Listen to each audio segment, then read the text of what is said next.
Hey.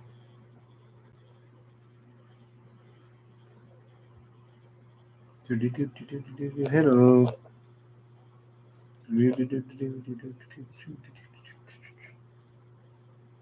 Come on. Hey.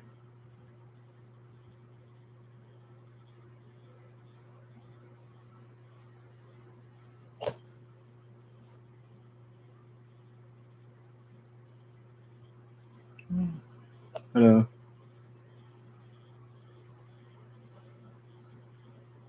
Hello, everyone. Alright, there's 1, 2, 3, 4, 5, 6. Alrighty. Start the story very soon.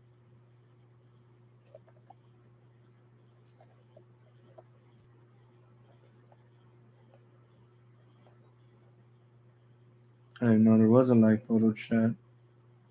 How do you do the live photo chat?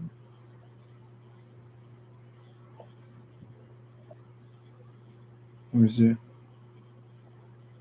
To get the press. I might actually do a tutorial on how to do the live photo chat because I actually don't really know how to do that. So I might do a tutorial on that, how to do the live photo chat. Oh, it's on community? Okay. Actually, I might check that out right now. We'll start the story very soon.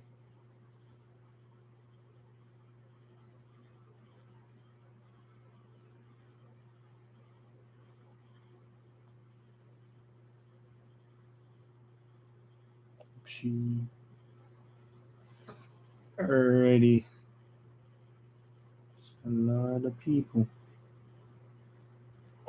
We're gonna start the.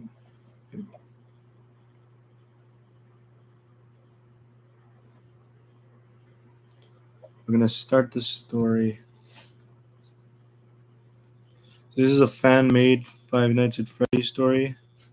This took so long. Like this is fan-made.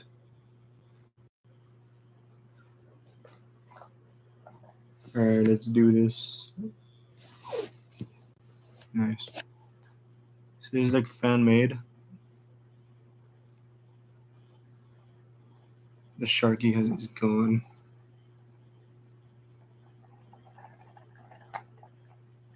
Yes, I will be seeing the live photo chat. Shark, I control the shark. Alrighty. We open up the story with a man named Steve Raglan. So the point of this is that this man, this is the real Steve Raglan. You know how in the movie, the William named himself Steve Raglan? This is supposed to be the actual dude named Steve Raglan. Like this is the actual Steve Raglan. Oh yeah, I do remember Jeff. He had a pet sharky. Yeah. We open up with the story with a man named Steve Raglan working in his 7-Eleven store as he says goodbye to the people who automatically drive off without saying goodbye. Well, that was kind of rude. No goodbye. That's kind of sad. Steve hears a sound in the storage room as he turns around. Hey, there, what are you trying to do? Steal food? The random figure turns around and jumps on Steve as Steve pulls out his pepper spray and pushes the killer to the ground. Steve grabs his broom and stabs the killer right through the stomach. Is that it? Did I do it? Steve hears some laughing behind him as he turns around and sees nothing. He looks back to see the killer gone with a bloody trail and a broken stick. Okay, sick joke. Show yourself. Steve turns around as he does. He sees the killer. The killer knocks Steve's legs out with the broom. As Steve falls to the floor, he looks up and is strangled by the pillow as he gets covered in his mouth. He leaves his mouth open as wide. As he sees the killer, he pepper spray his eyes. Oh, my knee! Steve wipes his eyes and begins to limp outside as he runs to his car. Come on, start. The car doesn't start as the car begins to blow up and the leaves of his car is thrown off the car, falls down the river forest. He begins to float as he grabs onto the sticks and begins to run at a nearby home. I should be safe here, hopefully. Steve enters the house as we see one of the killers in the distance staring at him. The killer wipes her knife and opens her pocket and flips her phone. He has entered the trap. Get ready. We see Steve attempting to open some doors. He sweats and tears. He looks up at the screen to see the time is almost up. He grabs a crowbar and decides to break down the door with the crowbar. As the alarms go off, the man runs and trips on the floor and breaks his knee once again as he looks up to see a white bunny and a yellow bunny go up to him. The man begs not to be in their games anymore. Please let me go. Please. The two rabbits don't speak as the yellow rabbit hands the white rabbit the knife, as the man looks up at the knife and begs for his life. I do not want to play this game anymore. Let me go. The two rabbits chuckle. The white rabbit goes up to the man, grabs his chin, and slowly talks. Game over. The man in tears sees the knife reach him as he slowly screams. He is sliced open by the knife as the other white killer covered in blood grabs the axe and cuts the man wide open. The bunny sees a name tag. Steve Raglan. The other killer answers the name. The boss could use that about now. Sounds great. Let's take him to him. We see the 24-hour killer grabbing the body and dragging it with him as the guts cover the tracks. This game is going to be so much fun. In the year 2023, a group of friends reunite to go on a trip to a pizzeria they haven't been at since they were kids. What they don't know is that this location holds dark secrets and turns out to be an escape room. The tragic event that occurs happens that day. This is that story. Chapter 1. Old Friends Reuniting and Discovering a New Location. We cut to a group of friends in a truck singing along to Bonnie Tyler's Total Eclipse of a Heart as Charlie's friends mock the other. Jessica, you're singing the lyrics wrong. Every word you say are just mumbles. Well, it isn't my fault. Not everything I could remember is the lyrics. The only reason John knows the lyrics is to the songs because you listen to it on the radio all the time. That's what happens when you have a good memory. Unlike you, Carden. You forgot to book our hotel, idiot. Hey, look, I'm so sorry. Plus, Charlie already said she found this old, weary pizzeria place. We could perhaps chill and maybe, recognize old memories. It's been so long. Marla gets up on her seat and yells, Hey, isn't that the same pizzeria that was in that movie called Five Nights at Freddy's? That was based on the story on Charlie's adopted sister? It's just a story she told, all movie. Not real, Marla. Are you sure? Because your sister went to the events according to that movie. Can we not talk about this? Charlie says as she sighs. John turns to the others. Yeah, we should stop talking about those stories. Plus, I'm hungry as hell. Charlie smiles. Lucky for hungry Pac-Man, we made it to the Sparky's Diner. I'm still shocked this place is still open. Jessica gets hungry. Well, the food is decent. Marla laughs. Oh, and Ness is good looking. The rest of the friends look at Marla. What, was it something I said? The group leaves the truck as they enter Sparky's. We hear Sweet Caroline playing in the speakers. Charlie spots a missing poster. So, I saw the missing poster. You saw it, right? Some guy named Steve Raglan came here, left, and somehow went missing. He was never heard of ever again. He was quite nice. He ordered the bunny stew. Do you think it has something to do with the Five Nights at Freddy's? John budges Jessica before she can finish her sentence. Jessica frowns. Jeez, can't even say what I wanted to say. Because I know you're just going to say the word Charlie. So, anyways, welcome to Sparky's. You may be wondering what happened to Ness. He's not working today, Charlie answers. And why is that? It's because he got fired for telling the kid about the Bite of 87 incident. Kid got traumatized and we had to fire Ness. We can't have him scaring our customers now. Oh, now we have Diggy over here. Marla frowns. Oh, really wanted to see if he would sign my game theory shirt. Charlie gives out a flyer to Diggy. So I was wondering if you know where this location was. We've been trying to find it in our truck for days, but sadly, no luck. Ooh, I know that location. It seems to be like Freddy's based on that movie, right? Crazy to think that those events that happen in the movie can happen in real life. Like, I don't like knowing any of that. I just want to know where the location is. Hmm. I noticed the place in the pictures. Look, it's abandoned. Are you sure this is where you're supposed to go? Jessica yells, Listen, pal, tell us where this place is, or I'm going to give Sparky's a bad review. Food was too cold. Diggy panics. Wait. Okay, I'll tell you the location. The crew turns to Jessica. Jessica frowns. What? I did what I could have done, right? Diggy gives them the directions as the crew prepares to leave the diner. They enter the truck and drive off to the pizzeria. John looks up. This place looks all torn up from the outside. Maybe it looks better in the inside. We cut to the inside. Jesus Christ, was I wrong? It looks worse. Jessica gets worried. Dear God, this place smells like someone died. Do we really have to stay here, Charlie? Jessica turns to Charlie. Charlie? Charlie stands and still in horror. She screams. Her friends go to the area where she screamed. Uh, no, no, no, screw that. I'm leaving. Jessica grabs the door handle. She holds it and chills. It's not opening. Marla screams and begins to panic. Don't Jessica. Jessica stresses out. No, no, no, I'm not joking. Marla, try the door. Marla goes to the door and tries to budge it. It's really not opening. Oh no, we might actually be stuck. It's actually over. Charlie panics as she hears the radio static. The friends turn to see a VHS TV player play. John sees two bunnies on the screen chuckling. Are we having fun yet? What type of game is this? The friends turn to Charlie. I have nothing to do with this. Well, you are the one who had a sister that was involved with those crazy shenanigans. Leave my sister out of your mouth, Jessica. Jessica walks up to Charlie. What are you gonna do about it, jerk? Charlie tackles Jessica to the ground. As Jessica is slowly getting tackled, her feet is grabbed by a machine as her body is dragged to a dark room. Charlie looks up and runs to the closed door. The friends look at a dark screen turn on. Hello there, friends. You might be wondering why you are here. I just want to have fun. Let's start with Jessica. The screen turns on in a room of a fashion room.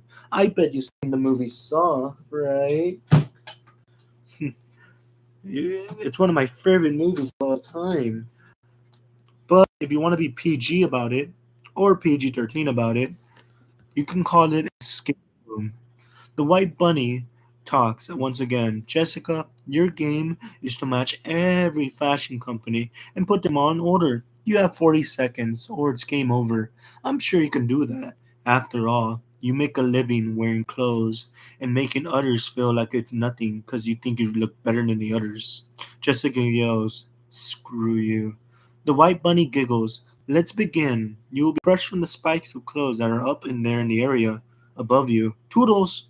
Jessica begins to sort out all the stuff as she panics and she grabs more clothing. As she cries in tears, she sees her friends on the screen.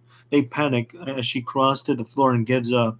Jessica looks at her friends through the screen. I'm so sorry, everyone. I cannot do this. I'm going to die. I'm so, so sorry. Time's up, friend, the white rabbit giggles. Jessica yells as the clothes begins to drop on the floor. Jessica opens her eyes to see it was all an illusion. Jessica, now in tears, runs to the door and opens it just to get shot in the head by the white rabbit. The white rabbit laughs. You can't just leave my game, silly. That's cheating. The group of the friends worry for Jessica as they look at the screen turn on. They are in horror to see that Jessica is on the floor, bleeding, as her body is getting dragged by the white rabbit. Friends, I don't think this is a game. I think this is an escape room. Chapter 2, in which our group finds a clue and where Carton gets taken. We cut to our group crying about Jessica's death as Charlie feels like it's her fault. She died because she's the one who tackled her to the ground, making her lose her balance. It's all my fault. I could have saved her, but she fell and I lost grab of her. The group look at Charlie and John walks up to her. It's not your fault, Charlie. We could not stop her fate, and it's all we could do was watch. Marla walks up to Charlie. Yeah, plus she was kind of being rude about it. This whole thing, but that doesn't mean I didn't care. Why would you say that, Marla? Well, I'm just saying. Guys, do you hear that? The group hear a radio play, Sprout and the Bean, but it's on static though.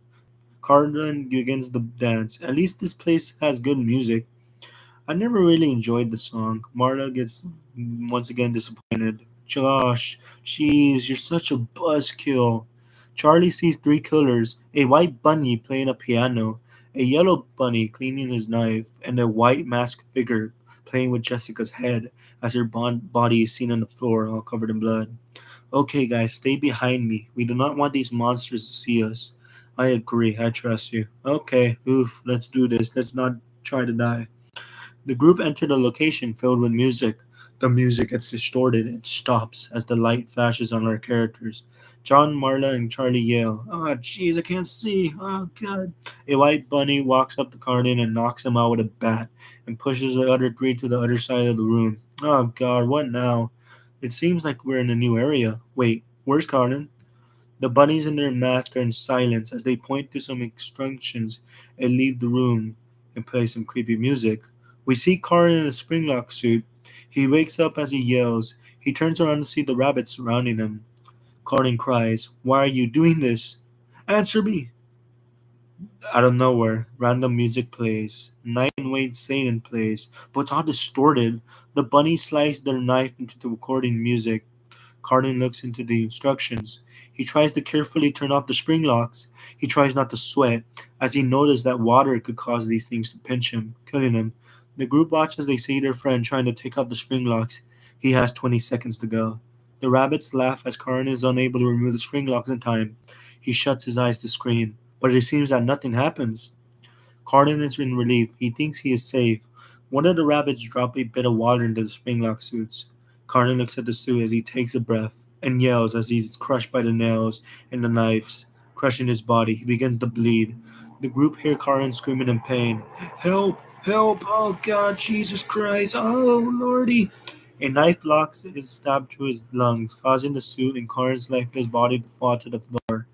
The rabbit slices her knife and turns off the music as she closes the door. The friends cry in horror as Marla decides to leave, but out of nowhere, an axe breaks down the door.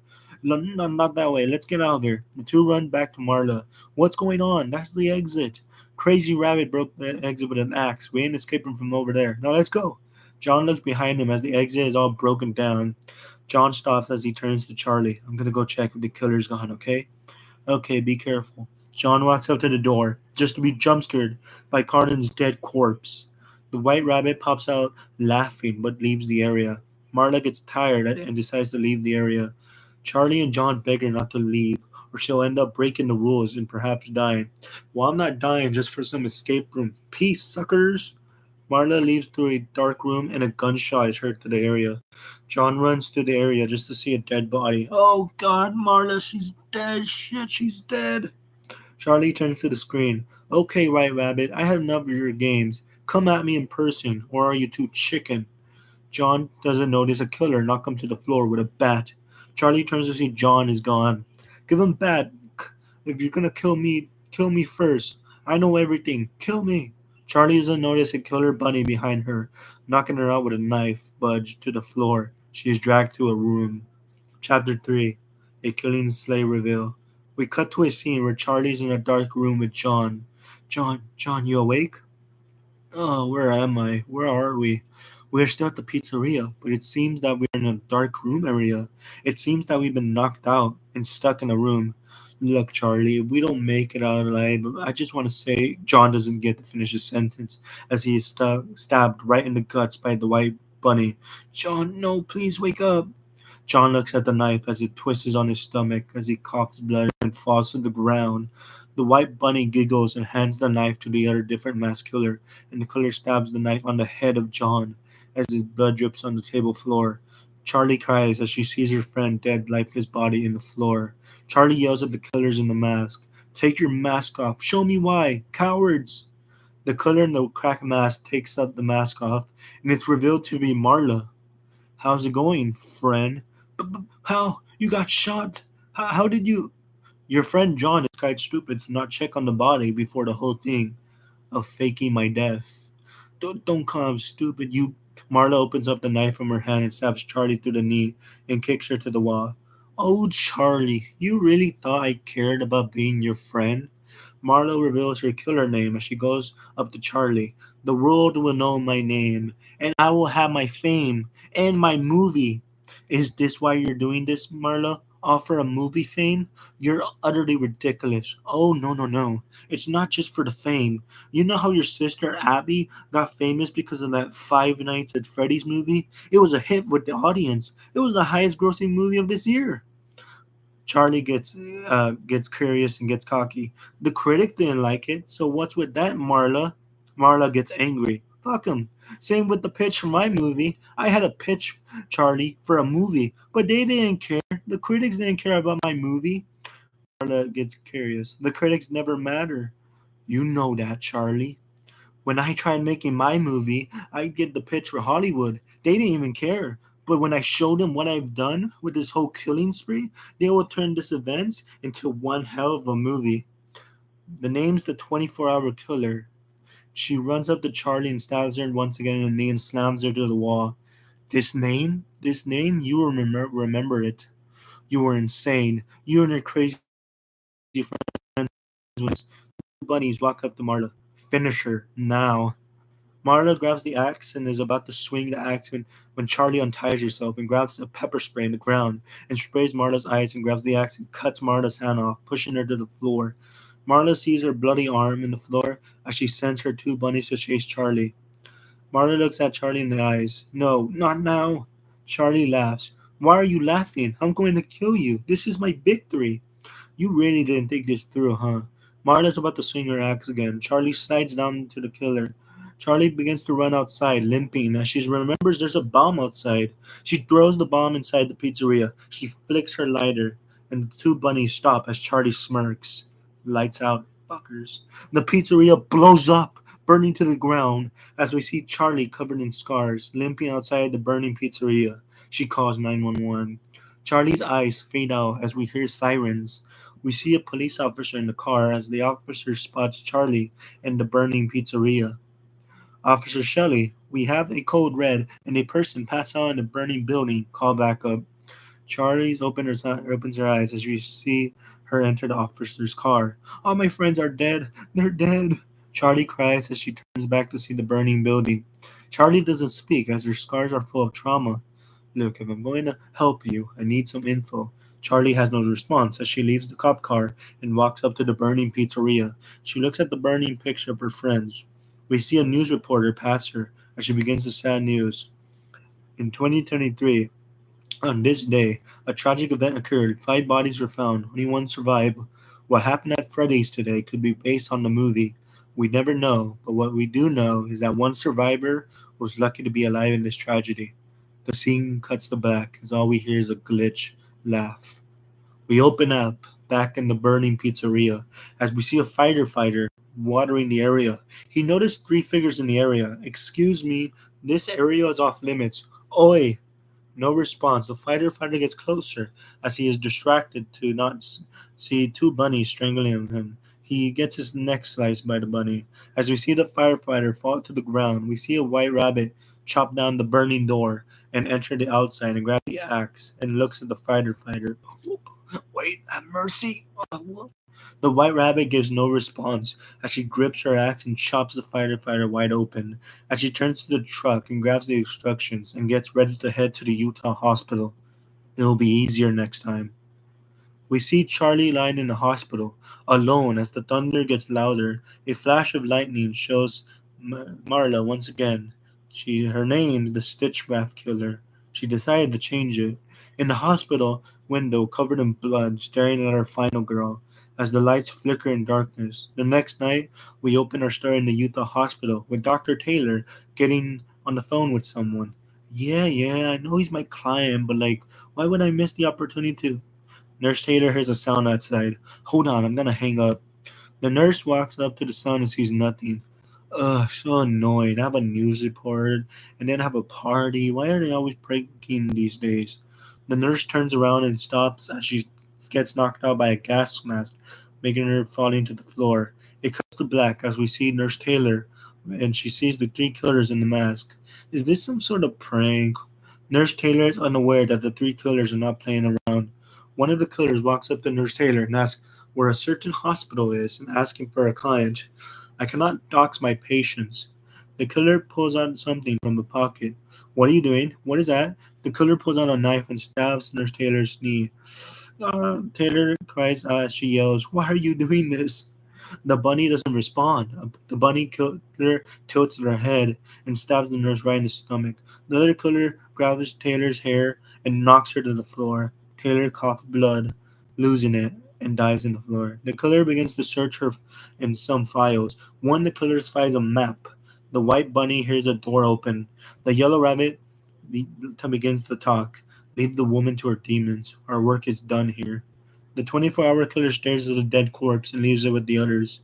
We see a man walk up to the room, and he spots his dead wife on the floor. Oh my god, honey, who did this to you? Oh dear god, I gotta call the cops, so much blood. The man grabs the knife. The parents enter the room and see the man covered in blood. and they begin to scream as they call the cops. They arrest the man. Wait, no, police, wait, no, it wasn't me. I did not kill her. You gotta believe me. It was an accident. Artie is put in the car as he turns to see a crowd of people yelling, Murderer! Murderer! But I didn't do it though. Chapter 2, A Non-Safe Hospital in Artie's New Job. We cut to Charlie in her room, seeing John still asleep, hoping at some point he will wake up. Oh man, I'm so glad you're okay. I can't lose a nerve fan. It's a shock my body was still able to be put together after all the we went through. Charlie decides to leave the room for some water and bumps into a guy. He looks at the name tag. It's Artie. You can call me Artie. You okay? Charlie covers her face in embarrassment as she sees all the papers she dropped on the floor. I am so sorry. I'm not this clumsy. It's good. No need to be sorry. Charlie grabs the papers at the same time Artie grabs it and they end up holding hands. Ah, golly, I'm so sorry. Dr. Devon arrives all mad. What is going on here? Why are the papers on the floor, Artie? It's actually my fault, not his. Dr. Devon gets confused. Don't blame yourself, hon. It's his. Artie gets worried. Oh no, it's okay. Charlie, that's your name. I like it. Anyways, I'm gonna clean these papers. Charlie eyes shine. A new friend, perhaps? We hear a door open with a patient grabbing their sliced eye. Help me! Help me! Charlie walks up to the bloody up man and he falls to the floor. What is going on here? Why are the lights flickering? I'm gonna go check out this problem. The doctor goes outside and a scream is heard. Charlie and Artie get behind the door as they hear a crunching as the head is thrown across the room. Artie, run. The body of Dr. Demon is thrown across the door window as we see the 24-hour killer and both bunnies walk into the room as they tilt their head. One swipes their knife, another grasps their axe, and another has their hammer ready. Artie, let's go. We gotta get out of here. Now! The bunny begins to swing their axe at Charlie as Artie tackles the killer to the ground, stabbing one of them with a needle, and they push them to the floor. Charlie kicks the killer's mask to the floor. Charlie grabs the mask and runs with Artie to John's room. As Charlie locks the door, John wakes up. What's going on? The killers, they followed us here, and they're trying to kill us. John asks who the other guy is. Oh, that's Artie. He's the only doctor here, I think. The others are not that useful. John is unable to stand as he's told by Charlie to hide in one of the closets. Charlie has one of the killer's masks. It looks like a white rabbit.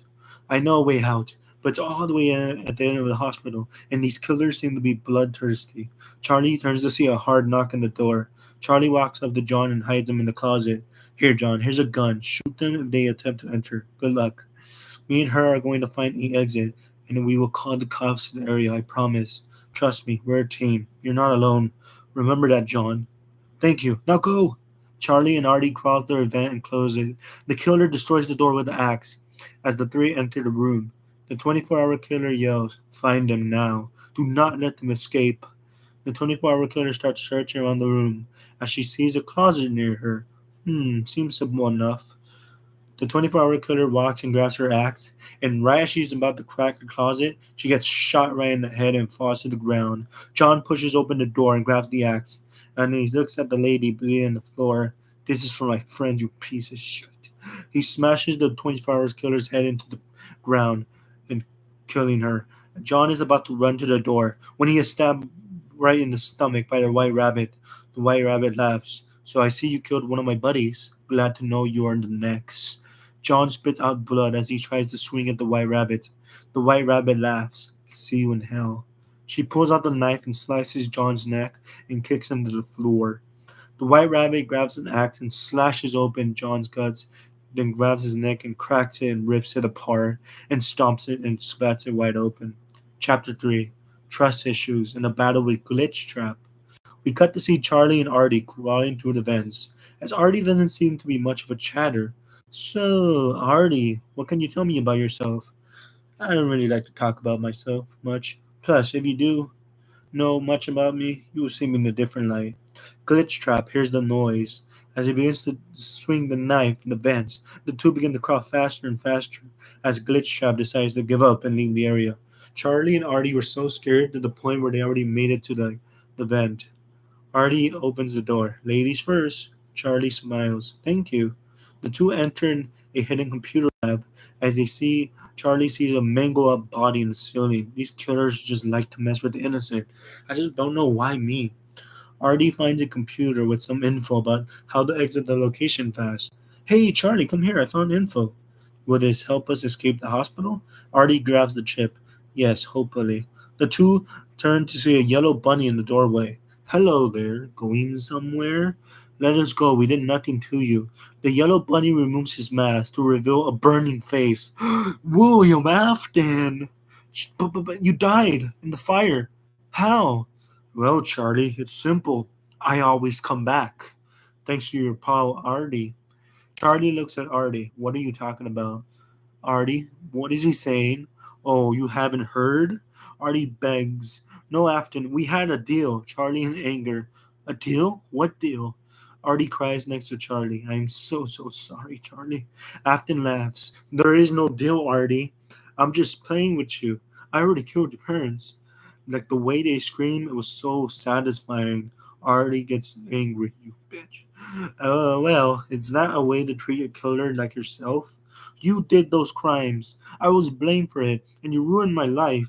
Everyone hates me. Artie turns to Charlie, except for Charlie. Charlie looks down in sadness. Right, Charlie? Charlie walks away. Afton laughs.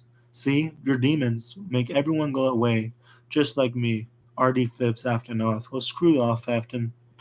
Artie walks back to Charlie. Charlie, listen, you have to hear me out. He was going to kill my family. I mean, he already did, but it's not my fault. He ruined me. Why did you lie? What? Lie? You say you did not know anything about this whole situation, just to end up being the cause, and who knows, John is probably dead just because we tried to escape due to your lies. Artie walks up to Charlie. But Charlie, I do not Charlie me, Artie. You lied. Artie walks away in tears. Charlie is walking back to the area when she spots a body on the floor. It's John! She cries for her dead friend. I lost another. I'm so sorry. Charlie gets up and sees the gun next to John. She grabs it and wears the mask. She stole and straps up and gets an axe. Okay, killers, let's play. We see the yellow rabbit with an axe walking down the halls. When he hears an alarm go off, he runs to it just to trip on a wire and looks up just to get swinged by an axe. And Charlie wraps her gun and points it to the bunny. Charlie aims at the red bunny. Bingo, bitch. Charlie shoots the killer right in the head as the yellow bunny dies right there. Charlie smiles as she knows the killer's in hell where the killer belongs. The white rabbit hears the gunshot and runs to the area just to see the yellow rabbit dead on the floor. Master, wake up! No, who did this? Charlie points the gun right in the white rabbit's head. I did. Now drop the weapon or I'll shoot at you. The white rabbit giggles. You're not gonna do it, are you? Charlie shoots the rabbit in the leg. The white rabbit lady screams, Son of a biscuit! Oh my god, you. Ah! Charlie laughs. I warn you. Now get down before I put a bullet in your head like I did to your friend over there. Are you gonna shoot me? Charlie clips her gun. Yeah. The gun has no ammo. The white rabbit laughs as she jumps at Charlie and the gun falls to the floor. The white rabbit is about to stab Charlie, but then the white rabbit begins to laugh. It's time to die, you useless. A gunshot is heard to the white rabbit's head. The killer falls to the ground. It seems it's Artie. He arrived to help after all. I'm so sorry I lied. I'm here to change for the better. Can I have that gun back? They always seem to come back. The rabbit wakes up as Charlie shoots her multiple times in the head, killing her once and for all. Thank God that's over. Let's go. The two leave through the exit door as they finally walk into the sunset. You know, I learned a lot from you. I like our journey.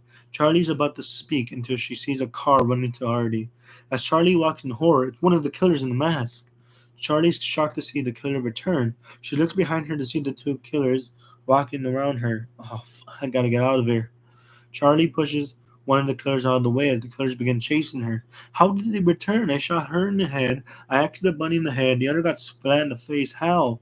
Charlie runs quickly as she sees in the middle of the road. She spots Doug. Hey, the killers, they're trying to kill me.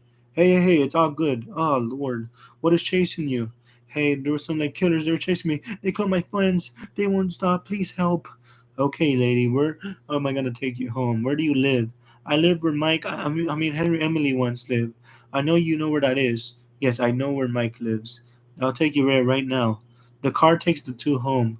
Back as Doug starts chatting. So, how did you end up like this? Charlie's in silence and trauma.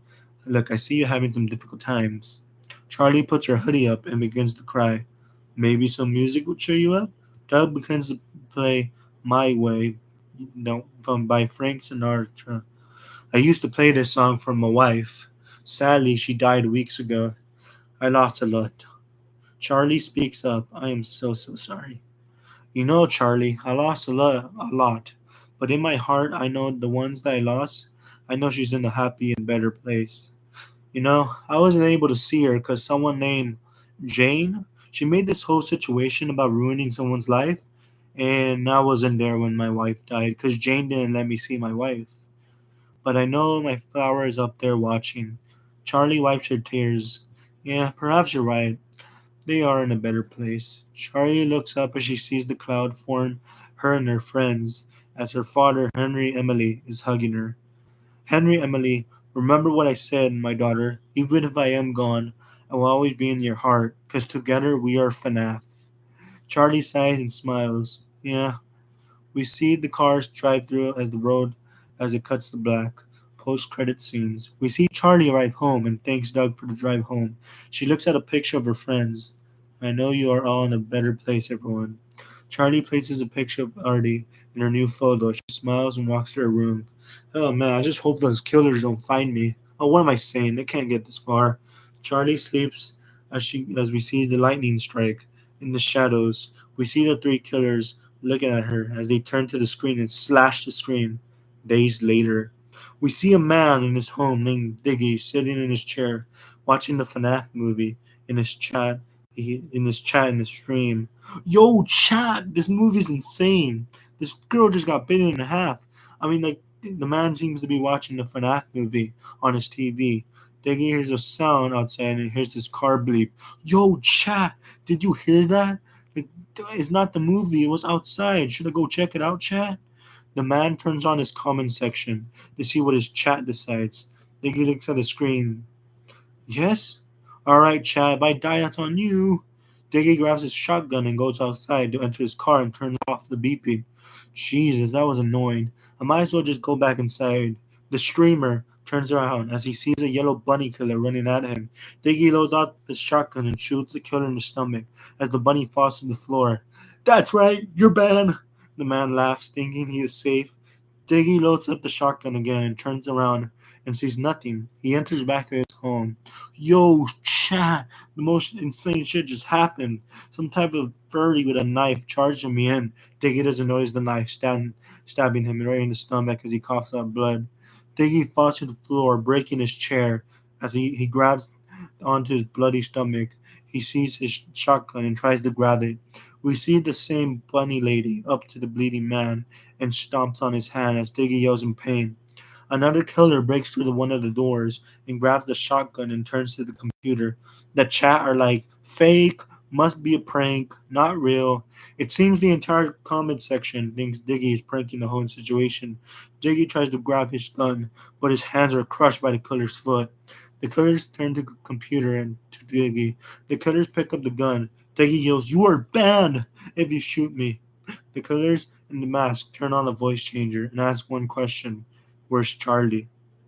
Diggy looks up and spits on the killer's shoe and sighs, "Get the hell out of my house." The killers in silence load up a mag shot pointed at Diggy as Diggy yells, "Oh, it's not exotic butters." The white bunny grabs the shotgun and shoots the streamer and diner guy dead to the ground. In the year 2025, an event in a mansion became the most dangerous and the most brutal of all time. Many were murdered in the area and only few survived. This is the story of how Charlie lost herself due to the deadly mansion massacre. Charlie 1, Chapter 1, in which Charlie enters the ghost world and meets Mike's ghost. We cut to Charlie sleeping in her room as she's in a deep sleep. As she opens her eyes to see she's in some type of forest area. Where am I? What is this? Charlie hears a twig crack as she turns around to see a rotten purple version of Mike as a ghost. Mike, is that you? Oh God, what happened? Charlie, you don't have much time. He's coming, and he won't stop to. Mike fades into the darkness. Who's coming, Mike? Wait! Charlie follows Mike's ghost as she trips in a rock and wakes up, falling off her bed, waking up Abby. Oh dear, Charlie, are you okay? What hit me? I fell from a dream. A dream? Charlie sighs and turns to Abby. Never mind. Sorry that I woke you, sister. Oh no, it's okay. Plus, Aunt Janet Smith was calling us. She said she had some like sad news to tell us. Something about a guy who saved you and sent us here. Wait, what? Peggy? Charlie goes downstairs and sees her mom watching the news. As it's revealed that the Sparky's diner, Diggy, was killed in his own home, and all that was left was a bloody writing in the wall saying, "The game is not over yet, Charlie." Charlie, in fear, looks at the writing through the screen as she hears a knock on the door. Hey, Aunt Janet, there's a knock on the door. The aunt goes to check just to see the man in the suit. General Albert, ma'am, you may be wondering why I came here today. Your family are not safe. There's murders happening around here, and Charlie is Charlie home? Why do you want to know about my Charlie? Charlie walks up to the man. Yes, name's Charlie. Sup?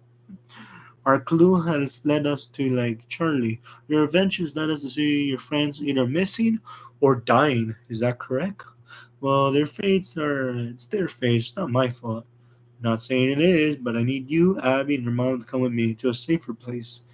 Your family isn't safe here. The killers are after you, and they won't stop. Charlie looks at her family and her home. All right, familia, let's go. Come on, Abby. Goodbye, home, Abby says. Aunt Jane, Aunt Janet grabs some stuff as she turns to the home, as she cries in tears, and leaves the home as they enter the car and leave. Later on, we see one of the neighbors, Timmy, walking inside a house, seeing that's empty. Hello, anyone in there? I was told by the phone that to leave some pizza from Sparky's. Is it the wrong home? I mean, I could return it, but then my boss would be mad at me and probably not pay me. Timmy turns around and sees a random person in a mask looking at him. Did you ask for this pizza? The person in the mask does not respond. Look, pal, do you want the pizza or no? The masked person pulls out a weapon from his pocket. Timmy backs out and turns around to run to the door. He is surrounded by a white bunny as Timmy turns around. He sees a yellow bunny charging at him. Oh God! Timmy drops on the floor and sees the pizza falling on the floor. That was a good pizza as well. He looks up to see the killer in the mask grasping his knife as the killer points to the white rabbit. The white rabbit bunny kicks Timmy's legs wide open. Ah, damn it, my legs! The three killers go up to Timmy, and the white rabbit gets the bloody axe and giggles and looks Timmy in the eyes. Timmy cries as he looks at his broken legs. No, wait, I'm just a pizza dude. The two killers laugh as the white rabbit laughs and throws the axe and rips the pizza guy to shreds, and his guts is all around the floor. Chapter 3, A New Location and a Sad Fate of the Family. We cut back to Charlie looking around at the sky as her head begins to hurt. There's something wrong with me. Just don't know what though.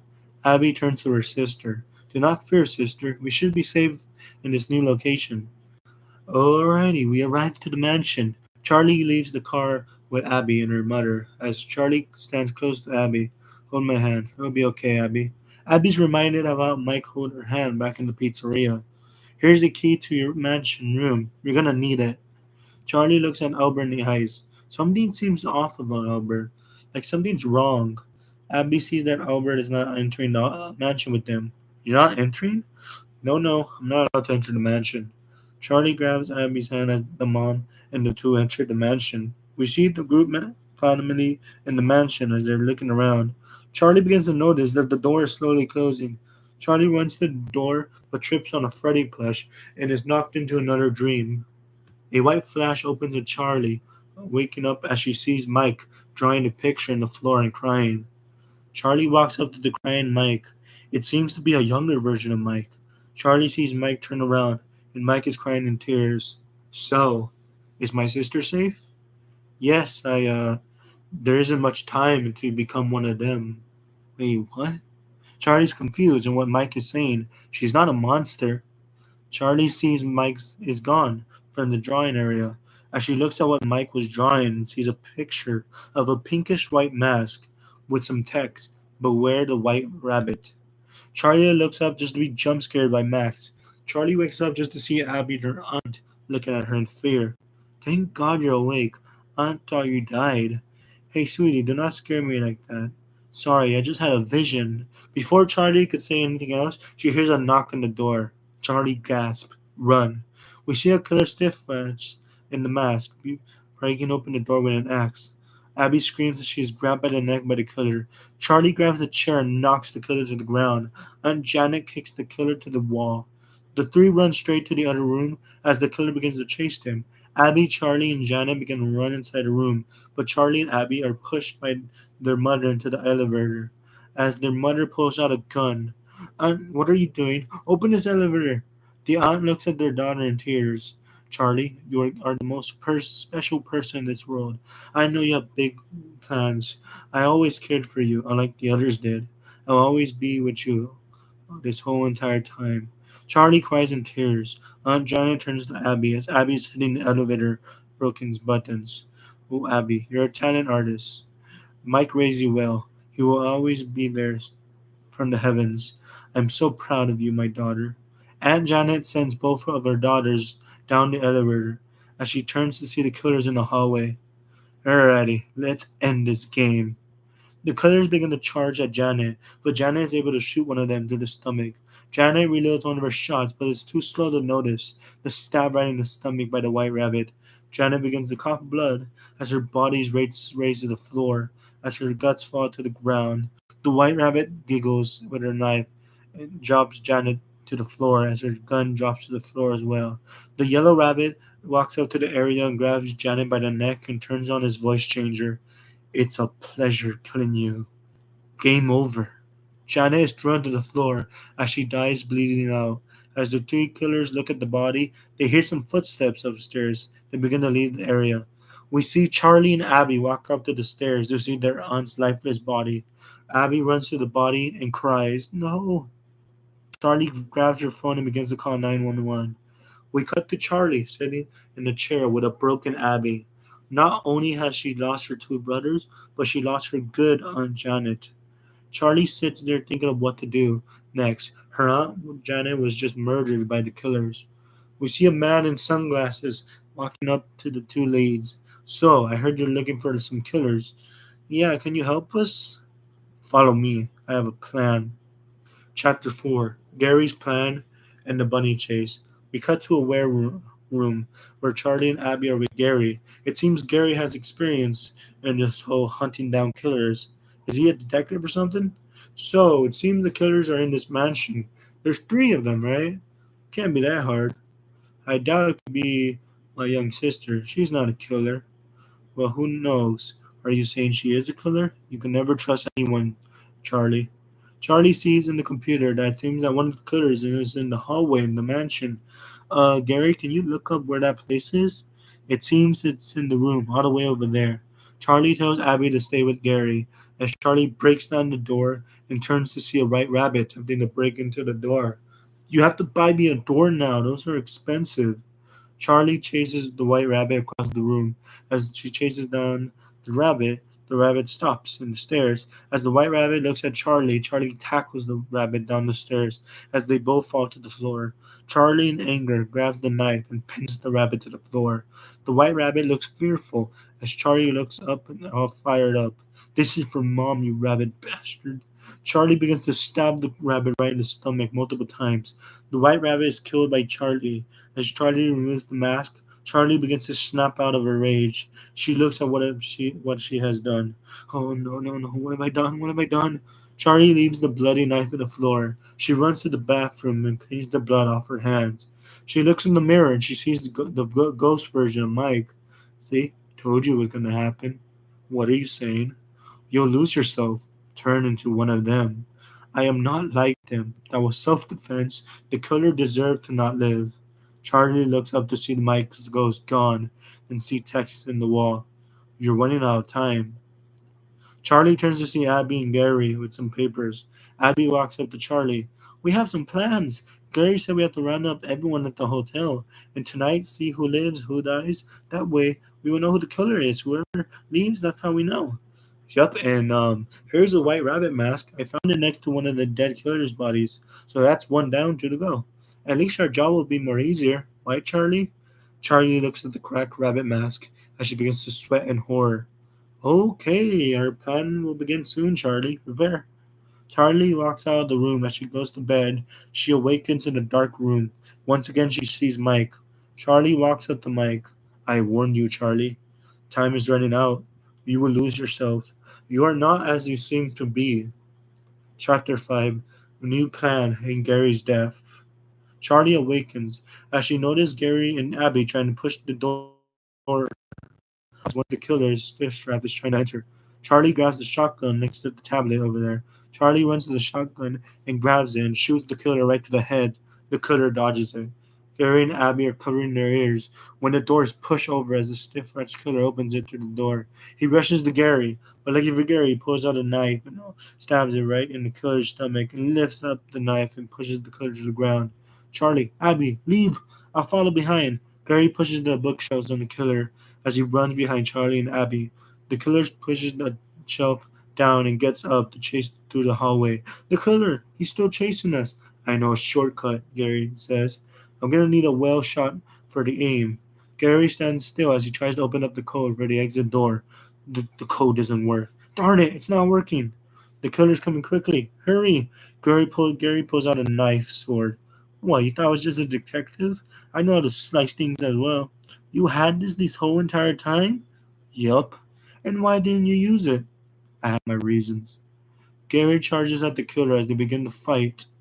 The stitch wrap flaps in Gary's face as he knows the man is too old to beat him. Charlie is able to get the password open as she sees Gary stabbed in the floor. As she begins to tackle the stiff wraps to the floor, as Charlie grabs the shotgun. What are you gonna do? Shoot me? Do it. Tell me why you're doing this. Now. I don't need a reason. Why not? Just for the fun. Charlie loads up the shotgun. Hey Abby, close your eyes. It's not gonna be. This isn't gonna be pretty. Charlie gets her gun and gets ready to shoot the stitch trap killer right in the head multiple times, ending the killer's life. How's that for no motive, loser? Charlie walks up with Abby out of the room as they begin to plan out the whole new mansion plan. Charlie and Abby walk out of the mansion area thinking of a new plan when they are stopped by a glitch and humming. Stay behind me, Abby. Abby gets scared as she grabs a crowbar. We see a yellow rabbit walk out of the hallway with purple green eyes. Show yourself. The yellow rabbit giggles. With pleasure. The reveal is not William Afton, but turns out to be Jessica? Charlie is shocked. But how? Jessica died. And why would she do this? Jessica points her knife to the other side of the room. Charlie turns to see the white rabbit return, taking off her mask to reveal Marla? Told ya, see you next time. Jessica, why would you do this? We were friends. It's quite easy, friend. Ever since I joined status as your friend, my life is ruined. When people found out they hated me. My parents left me, saying that hanging out with you made me a loser. I lost all my followers because of you. Hell, my uncle killed himself because of you. And when I heard Marla hated you the same as me, I could not miss the chance to join in the fun. Yep, and now this is where your chapter ends, Charlie. Oh, and I have something for you. Jessica, give it to her. Jessica walks up to Charlie and gives her a bunny mask. Charlie is reminded of her flashback dream drawing. I'm gonna have to need you to wear that, Charlie. Jessica laughs. You're a killer, Marla. You- We are all killers, Charlie. I'm gonna have to need you to wear that. You are part Afton since you murder, right? You are wrong. I'm not a killer. Are you sure? Because you sure killed the hell out of that innocent person in the bunny suit. I mean, how stupid did you think we are, huh? Charlie's eyes turn red. Now wear the mask. It's your legacy, Charlie. Afton is like you. Charlie closes her eyes and chuckles. What's so funny? You know, while you were talking all this stuff, Abby was able to grab an axe, and Jessica looks up in her head and is cut in pieces by Abby's axe. Oh, fast tokens. Jessica's body falls to the ground. As Marla looks in fear, she looks up just to get punched in the face by Charlie. Charlie keeps punching Marla but is stabbed right in the stomach. As the knife turns, Charlie falls to the ground. Okay, I had enough. Time to die. Marla grabs her knife and wipes it as she grins. She's about to stab Charlie, but her hand is grabbed by the ghost of Mike. Do it. Kill her. Charlie smirks as she slides down and tells Abby to throw the axe. As she grabs it and decapitates Marla's head. Marla's head falls to the ground. Charlie grabs onto her bleeding wound. Abby walks up to Charlie. It's over. This whole thing is finally over. Charlie turns to the White Rabbit's mask. It seems to be calling out to her. Charlie looks up to the wall to see Mike's ghost with everyone who died in previous events. We also see Garrett with his airplane taking off, smiling. Charlie smiles and sees Abby. Let's go home. Home. I like that. Charlie walks down the exit with Abby. As the souls leave, we hear the ambulance arriving, and morning arrives as we hear the crickets and see the rabbit mask fall from Charlie's pocket. We see the souls staring at our duo, walking into the sunset as Ghost Mike picks up the white rabbit mask. I guess I was wrong about you, Charlie, but you ain't a killer after all. We see Charlie and Abby walking down the sunset as their journey has come to an end. So, what do you want to eat, Abby? Spaghetti and pizza. Charlie sighs. Not this again. How about Charlie bumps into a man with sunglasses? Miss Emily, I'm gonna need you to come with me. The end. Post credit scenes. We see Charlie and Abby following the mystery man into the warehouse. It seems well hidden. So, why did he call me here? A mystery woman's voice is heard in the distance. I did. Charlie and Abby turn around to see a familiar voice and face. It's Vanessa. But how? You died. Your tombstone. We saw it. Vanessa stands up and turns on the cameras. Enough games, Charlie. I'm gonna need your help. I'm putting together a team to stop Springtrap. Somehow, he returned. But he died. Yeah, Mike burned him years ago. We saw it. That's what we thought. But he escaped the fire and put himself into a creature called the Mimic. And now he has an army of robots that will destroy the world. So, can you help us, Charlie and Abby? Destroy him once and for all? Vanessa turns to the other cameras. We see the magic rainbow, Springtrap, the Mimic, and a plushie army. That's our target. You in? But it's just us. How can we stop him? You sure? Vanessa turns to the dark room. The camera pans to Charlie and Abby as they both look into the dark room. Out comes, oh my god, kills Mike, Garrett, the other kids, Souls, the FNAF 2 animatronics, the Phantoms, Doug with a gun, Corey in a taxi car, Ness, Sydney with her ice cream, Aunt Jane, Shadow Freddy, Jeff, Carl, Sparky, Jeremiah, and the FNAF animatronics. Abby gets excited. My friends! Charlie and Abby get prepared. Let's stop acting for good this time. You're gonna need all this. Vanessa hears a noise from the back. You really thought you could just forget of the king of Five Nights at Freddy's? Hello, everyone. Name's Markiplier. Here to kick some spring butt. Out comes another man in a beard. It's Scott Cotton. Time to close this box. Got some files I need to close. Charlie nods and turns to the screen. Time for a new chapter to begin. Right, gang? Abby laughs. Yup, let's us begin this nightmare and end acting and end those monsters once and for all. The end. Charlie's story will continue in Five Nights at Freddy's 4.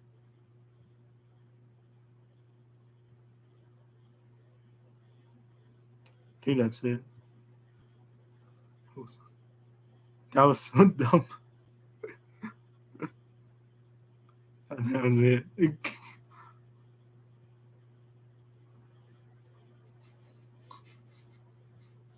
Oh my god.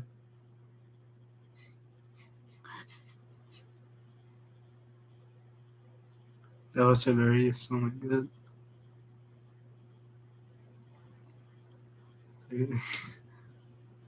So yeah, that was